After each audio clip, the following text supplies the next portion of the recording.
ஒரு முறையா இருமுறையா பல முறை பல பிறப்பெடுக்க வைத்தாய்.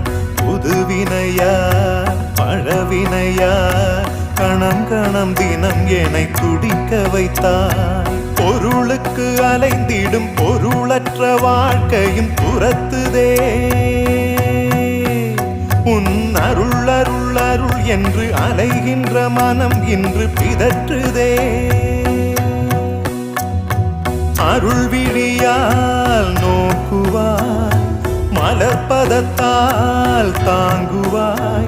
உன் திருக்கரம் என்னை அரவணைத்துனதருள் பெற பிச்சை பாத்திரம் ஏந்தி வந்தேன். ஐயனே என் ஐயனே, பிண்டம் என்னும் எலும்பொடு சதை நரம்புதிரமும் அடங்கிய உடம்பு எனும்